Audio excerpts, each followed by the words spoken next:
Hi friends, எல்லாருமே அவளோட எதிர்பார்த்துக்கிட்டு இருந்த மாதிரி பிக் பாஸ் சீசன் 8ஓட இன்னைக்கான ப்ரோமோ 3 வந்துருச்சு. உழைப்புக்கேற்ற ஊதியம் கிடைக்கணும்னு சொல்லுவாங்க இல்லையா, அதுக்கேற்ப இந்த டிடிஎஃப் டாஸ்கில் கட்டாயம் ரயானுக்கு தான் இந்த டிக்கெட் ஆஃப் ஃபினாலி கட்டாயம் கிடைக்கணும். ஏன்னா ரயான் இந்த கேமை ரொம்ப வெறித்தனமாகவும் அவரோட எல்லா ப்ளேயும் பண்ணி பண்ணி பண்ணி ஒவ்வொரு கேம்லேயும் அவரால் முடிஞ்ச ட்ரை பண்ணியிருக்காரு. சிலர் டீம் ப்ளே பண்ணியிருந்தாங்க.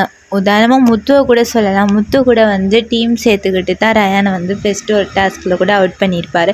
ஆனால் ரயான் எல்லா கேம்லேயுமே தனியாக தான் விளையாடியிருக்காரு. பிக் பாஸ் இதில் யார் டிக்கெட் ஆஃப் ஃபினாலி வின் பண்ணுறது அப்படிங்கிறத சனிக்கிழமை தான் சொல்லுவோன்னு சொன்னது ரயான் ரொம்ப ஃபீல் பண்ணி அருண் கிட்ட சொல்லிக்கிட்டு இருந்தாரு.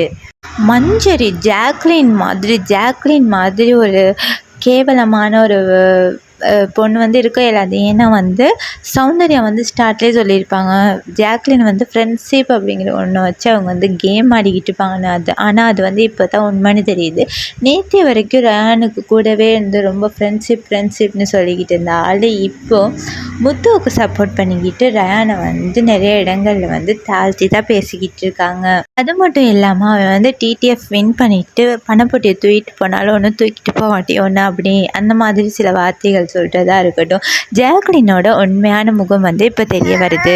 டிக்கெட் ஆஃப் ஃபினாலி கட்டாயம் ரயானுக்கு தான் கிடைக்கணும் அப்படிங்கிறது கடவுள்கிட்ட வேண்டிக்கணும். இதை பற்றின உங்களோட கருத்தை மறக்காமல் கமெண்ட் பண்ணுங்கள், லைக் பண்ணுங்கள், ஷேர் பண்ணுங்கள், சப்ஸ்கிரைப் பண்ணுங்கள். Bye guys.